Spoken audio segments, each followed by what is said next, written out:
Hello everyone, आप सभी कैसे हो? अगर अभी तक आपने पिछला एपिसोड नहीं देखा है तो पहले जाकर वहाँ देखें ताकि आपको यहाँ पर समझ में आए। और अभी तक वीडियो को लाइक और चैनल को सब्सक्राइब नहीं किया है तो कर ले ताकि आने वाले एपिसोड की नोटिफिकेशन सबसे पहले मिले। तो एपिसोड की शुरुआत उसी पल से होती है जहाँ पर लू चिंगजू और एई की फाइट क्लाइमैक्स पर पहुंच चुकी थी। अब दोनों फाइटरों के बीच में क्लियर था कि ये फाइट ऑल आउट होने वाली है। No restriction, no hesitation. अब लू चिंगजू के माइंड से सारे बर्डन हट चुके थे, चाहे वो उसकी फैमिली की एक्सपेक्टेशन हो या लू फैमिली की सबसे बड़ी बेटी होने का या इस साल की सबसे पावरफुल स्टूडेंट बनने की उम्मीद। और अब उसका सिर्फ एक फोकस था, यही को हराना। और दूसरी ओर यही भी अब खुश था क्योंकि उसने फाइनली लू चिंगजू को सीरियसली लड़ने पर मजबूर कर दिया था। जब उसका ओपोनेंट स्ट्रॉन्गेस्ट फॉर्म में था तब उसे फील हुआ कि असली फाइट तो अब शुरू हुई है। और जब बात यहाँ तक आ गई है तो अब वो कोई गुंजाइश नहीं छोड़ेगा। सडनली यही कि मार्शल एनर्जी उसकी ऑटोमिक एनर्जी के साथ मिलकर पूरी बॉडी में फैल गई। चारों तरफ ब्लू फायर और लाइटनिंग के स्पार्क निकलने लगे। अब कुछ ही सेकंडों में उसकी बॉडी पर भयानक एनर्जी स्केल्स आ गए, एक तरह की रेडियो एक्टिव एनर्जी जो किसी भी नॉर्मल इंसान के लिए मौत के बराबर थी। और ये यही का फिजिकल स्किल कॉम्बो था, डोमोरा टेम्पलेट और उसके हार्ट से बनी न्यूक्लियर लाइटनिंग कॉम्बैट बॉडी। और फिर एक पावरफुल बूम के साथ उसके पैरों के नीचे की एनर्जी ने उसे मिसाइल की तरह आसमान में उड़ा दिया। ये एक्सप्लोजन इतना पावरफुल था कि पूरा फील्ड हिल गया और यही फुल स्पीड में सीधा लू चिंगजू पर झपट पड़ा।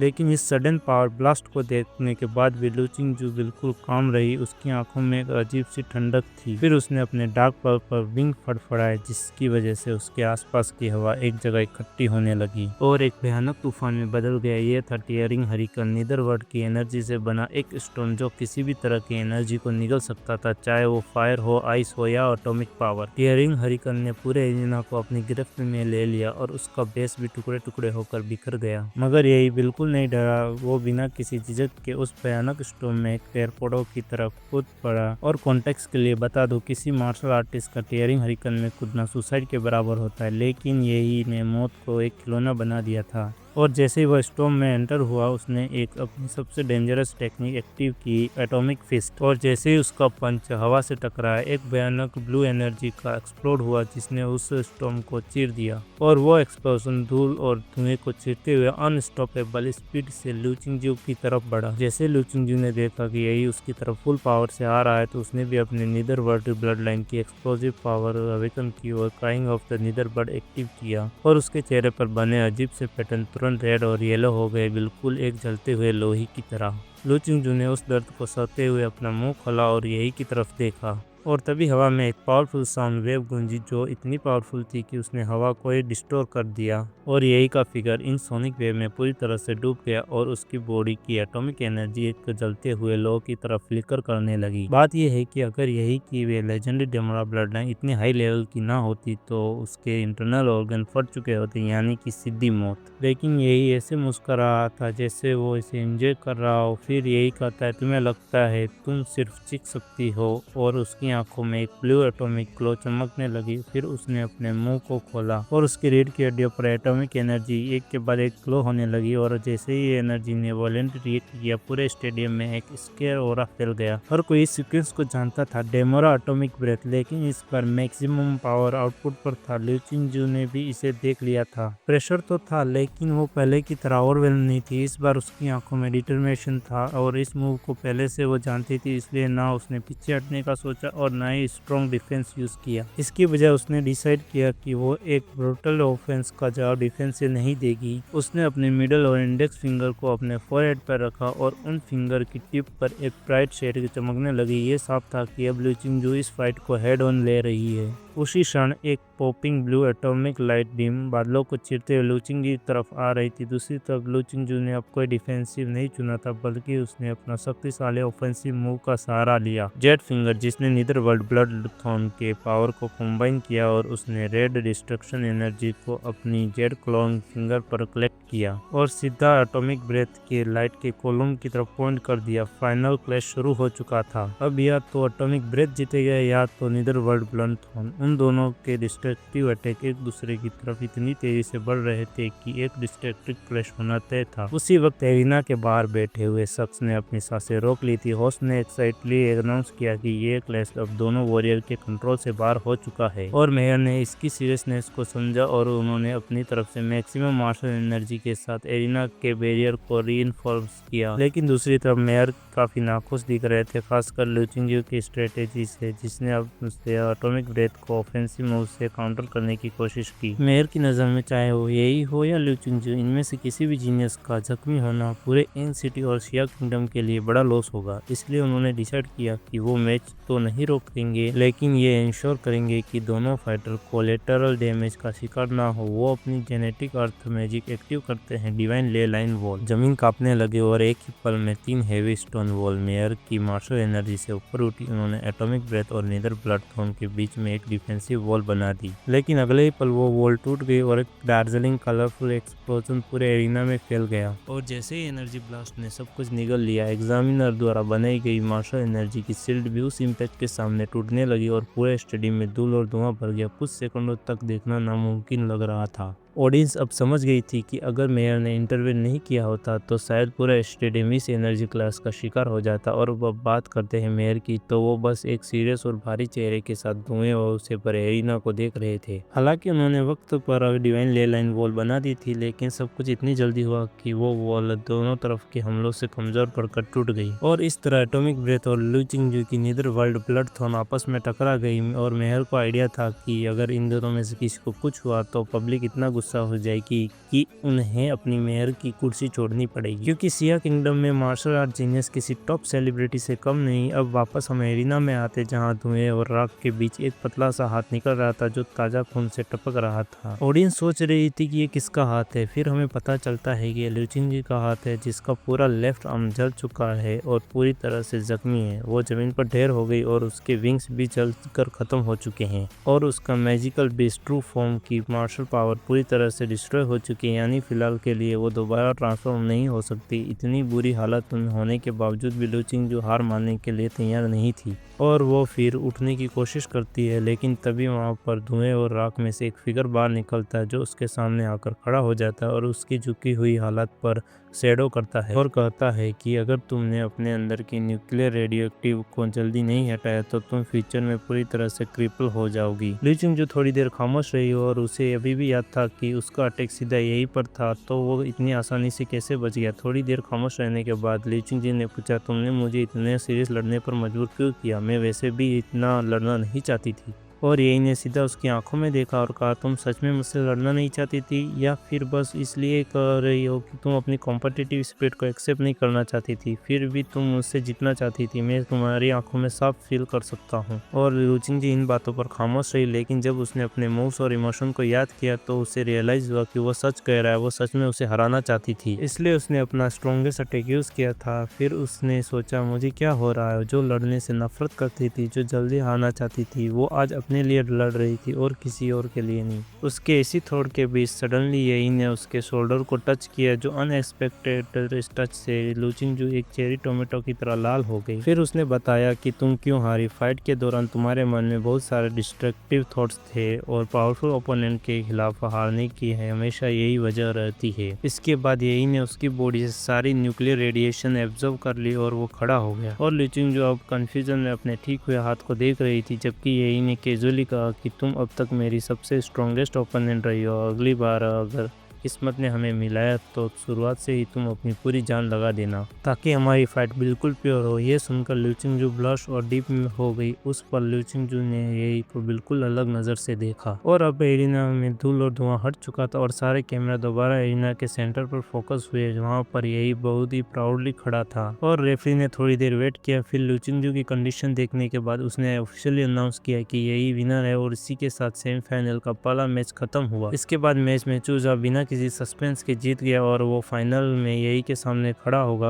अब फाइनल मैच जो एनसीटी का कॉलेज एंट्रेंस एग्जाम का सबसे बड़ा क्लाइमेक्स है, वही डिसाइड करेगा कि एनसीटी का टॉप स्कोरर कौन बनेगा। लेकिन सच तो ये है कि पूरी फाइट का सबसे बड़ा बेनिफिट एनसीटी के नंबर 1 मिडिल स्कूल को मिलेगा, क्योंकि फाइनल बैटल के दोनों फाइटर इसी स्कूल से हैं। डार्क हॉर्स भी एनसीटी के नंबर 1 मिडिल स्कूल से आया है और वो उसी स्कूल के सबसे टैलेंटेड कैंडिडेट चू जाओ से फाइट करेगा। ये मैच लाखों लोगों के लिए लाइव स्ट्रीम पर शुरू हुआ, लेकिन जैसे ही फाइनल शुरू हुआ व्यूअर्स की संख्या मिनटों में मिलियन तक पहुंच गई। फिर रेफरी की आवाज के साथ फाइनल मैच ऑफिशियली शुरू हुआ। तो शुरू करें, चू जाओ ने कहा। अपनी पूरी ताकत से अटैक करना, यही ने अपने सफेद दांत दिखाते हुए ये बात कही। उसकी आंखें बिल्कुल साफ दिख रही थी। हालांकि यही ने सबसे स्ट्रॉन्गेस्ट कैंडिडेट लू चिंगजू को हरा दिया था, लेकिन फिर भी वो चू जाओ को हल्के में नहीं ले रहा था, क्योंकि उसके ऑब्जर्वेशन के हिसाब से चू जाओ का कॉम्बैट आईक्यू शायद इस साल के सारे कैंडिडेट में सबसे ज्यादा था। चू जाओ ने अपने दोनों हाथ मिलाए और धीरे से उन्हें खोला और उसकी हथेली में एक आइस स्वॉर्ड बन गई थी और ये उसकी ब्लड लाइन पावर थी, आइस स्कल्पचर की एक्टिवेशन। चू जाओ ने अपनी पूरी बॉडी को एक ठंडी फोर्स मार्शल एनर्जी से कवर कर लिया, जिसने उसे न्यूक्लियर रेडिएशन से पूरी तरह आइसोलेट कर दिया। इससे ये साफ था कि यही इनकी फाइट के स्टाइल के डिटेल्स में उसने स्टडी की है और वो पूरी तैयारी के साथ आया था। उसकी आंखें फोकस थी। फिर उसने अपनी चाल चली 7 स्टार स्टेप और सडनली उसकी बॉडी ने अपने पीछे कई आफ्टर इमेज छोड़ी और तेजी से यही की तरफ बढ़ा। एक बुलंद आवाज के साथ सैकड़ों तलवारों ने यही को चारों तरफ घेर लिया, लेकिन यही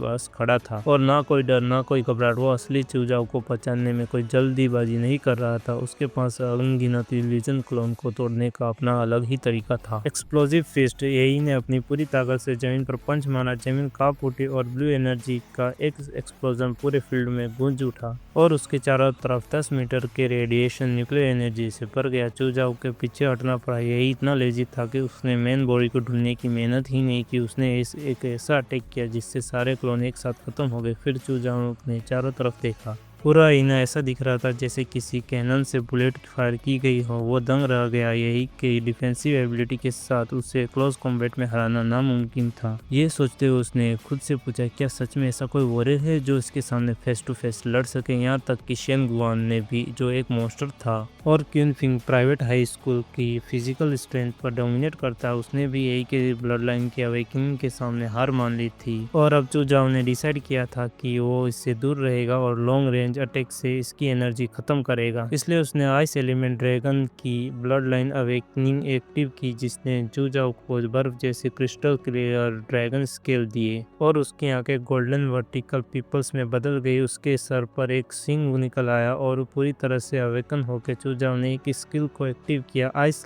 पल्स, और सडनली पूरे एरिना में एक जोरदार स्नोस्टॉर्म शुरू हो गया। आइस स्पाइक की एक आर्मी बन गई और मिलकर एक आइस सुनामी बन गई जो कई मीटर तक ऊंची थी, जो पूरी फोकस के साथ यही की तरफ बढ़ने लगी ताकि उसे फ्रीज कर सके। ऑडियंस और एग्जामिनर हैरान थे कि इतनी भयानक एनर्जी की पूरे स्टेडियम, जो अभी गर्मी की से चमक रहा था, अब उसका टेम्परेचर 0 तक गिर गया था। और जो लोग लाइव स्ट्रीम पर अभी तक यही की तारीफ कर रहे थे, वो सब कुछ बिल्कुल खामोश हो गए थे और हेटर्स खुशी से नाचने लगे। चू जाओ तो लिमिट से ज्यादा कूल निकला, यही तो एक डेविल है।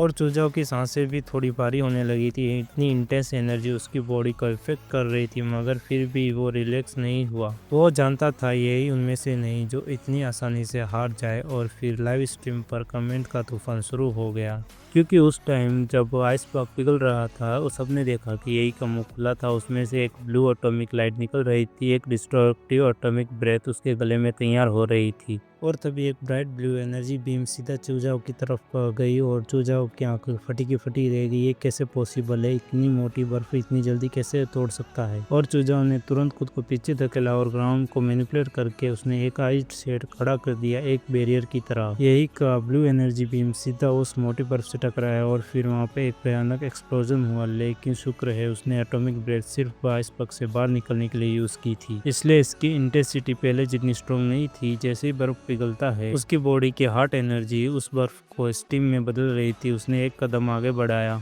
अपने यूजुअल बैटल फॉर्म में एक भयानक एटॉमिक रिएक्शन हो रहा था जो और भी तेज होता जा रहा था और यही ब्लू क्लाउड में गिर रहा था। इसके चारों तरफ 1 मीटर के रेडिएशन में जो भी बर्फ थी उसके पास आते ही धूल में वेपराइज हो रही थी। यही कहता है, लगता है मैंने तुम्हें बहुत ज्यादा हल्के में ले लिया। यह कहते हुए वह धीरे धीरे चूजाओ की तरफ बढ़ा। हर कदम के साथ जमीन पिघल रही थी और चूजाओ ने चाहे कितनी बार अपनी आई से attribute blood line power use की, उसका यही पर कोई असर नहीं हो रहा था। स्ट्रेन में बहुत बड़ा गैप था, फिर भी चूजाओ पीछे हटने पे राजी नहीं था और उसकी गोल्डन ड्रैगन आइज चमकी और उसने यही से कहा कि अब वो अपना लास्ट मूव यूज करने जा रहा है। ये वही मूव था जो ओरिजिनली लू चांगजी के लिए बचा के रखा था। चूजाओ ने अपनी आंखें बंद कर ली और उसने अपने 5 सेंसेस बंद कर लिए और अपने हाथ की आइस स्वॉर्ड को सीधा आसमान की तरफ पॉइंट किया और एक फ्रॉस्ट लेयर ने उसकी पूरी बॉडी को कवर कर लिया और उसके आइस स्केल्स ड्रैगन स्केल और भी ज्यादा ब्रिलियंटली चमकने लगे। ये उसका फुल एक्टिवेशन था। फिर उसने सोल डैमेजिंग स्वॉर्ड इंटेंट को एक्टिव किया। यह देखकर सबसे पहले मेयर शॉक हो गए। उनका रिएक्शन उतना ही हैरत अंगेज था जितना जब उन्होंने लू चुंगजू को जुआन सू मार्शल आर्ट करते देखा था। ये तो स्वॉर्ड इंटेंट है और इस चूजाओ की एज ही क्या है। फिर हवा में एक ठंडी झोंके के साथ चूजाओ उसके सामने आ गया। तभी खून की बूंदें कुछ जमीन पर गिरी। यह देखकर यही ने पूरी कामनेस के साथ चूजाओ से कहा कि अगली बार जब तुम्हारे पास एक बेहतर शॉट होगी तब तुम शायद मुझे पूरी तरह से काट सकोगे। और चूजाओ की आंखें फटी की फटी रहेगी जब उसने अपनी टूटी हुई आइस स्वॉर्ड देखी। वो हैरानी में खड़ा रह गया और वह जानता था कि वो हार चुका, लेकिन वो उसकी क्यूरियोसिटी अभी भी जिंदा थी। मैं बस ये जानना चाहता हूँ कि मेरे जीतने के कितने चांसेस थे। और यही ने बहुत धीमी आवाज में जवाब दिया कि सच कहूँ तो जीतने के बस तुम्हारे थोड़ा सा चांस था। ये सुनकर चूजाओ ने एक गहरी सांस ली और अपना हाथ उठाया और रेफरी की तरफ देखा और कहा, आई एम सरेंडर। और इसी के साथ यही कॉलेज एंट्रेंस एग्जाम का विनर बन गया। लाइव स्ट्रीम पर, हर प्लेटफॉर्म पर, हर स्क्रीन पर, हर सोशल मीडिया फीड पर जश्न मन रहा था। हर कोई चिल्ला रहा था, डार्क हॉर्स सच में जीत गया, ये ओपी है, एक नया लेजेंड है। और हर जगह उसकी पिक्चर थी। Billboard, news channel, reels, memes, हर जगह वही छपा हुआ था। सबने मान लिया कि इस बार का एंट्रेंस एग्जाम इतना इंटेंस था कि इतिहास में कभी नहीं हुआ था।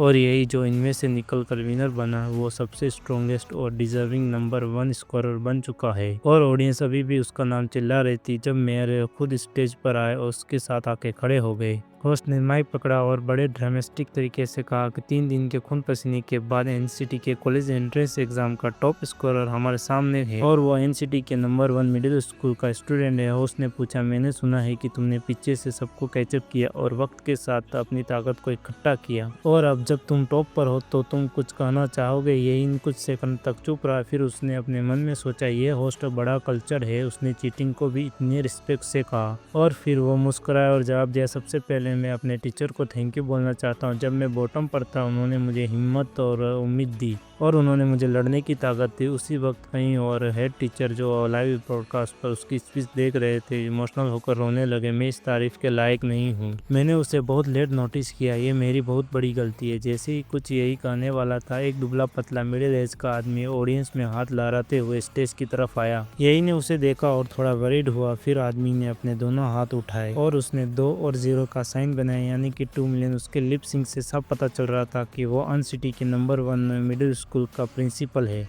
और वो अपने स्कूल को प्रमोट करना चाहता था। उसके बदले में उसने यही को 2 करोड़ की स्कॉलरशिप देने का फैसला किया। जैसे ही प्रिंसिपल ने 2 मिलियन का इशारा किया, यही का पूरा एटीट्यूड ही बदल गया। और हाँ, मैं अपने स्कूल और प्रिंसिपल का थैंक यू कहना चाहता हूँ और अगर उनकी विजडम और लीडरशिप ना होती तो मैं यहाँ तक नहीं पहुँच पाता। एक्चुअली उसे खुद नहीं पता था कि क्या कहना है, लेकिन प्रिंसिपल के जेस्चर ने सारी लाइन सेट कर दी। एंड में मैं खुद को थैंक यू कहना चाहता हूँ। अगर मेरी हार्ड वर्क और दिमाग ना होता तो आज मैं जो चमक रहा हूँ वो पॉसिबल नहीं होता। ये लड़का इतनी बेशर्मी से झूठ बोल रहा है जैसे वो ये सब सच हो। और तभी सिस्टम ने भी उसे कॉन्ग्रेचुलेट किया। कॉन्ग्रेचुलेशन, आपने चैंपियन का टाइटल जीत लिया, जिसमें रैंडम टेम्पलेट एबिलिटी कहा जाता है। यही की आंखें फटी की फटी रह गई। क्या इसमें टेम्पलेट सिस्टम में अचीव रिवॉर्ड भी अनलॉक होते हैं? वो तुरंत देखना चाहता था कि उसने कौन सी नई एबिलिटी मिली है, लेकिन लाखों लोग उसे स्टेज पर देख रहे थे इसलिए वहाँ चेक करना पॉसिबल नहीं था। उसने कहा, मैं बाद में देखता हूँ। और इसी के साथ हमारा ये एपिसोड खत्म होता है। और कमेंट कर बताइए कि आपको ये एपिसोड कैसा लगा और don't forget about like, comment and subscribe our channel.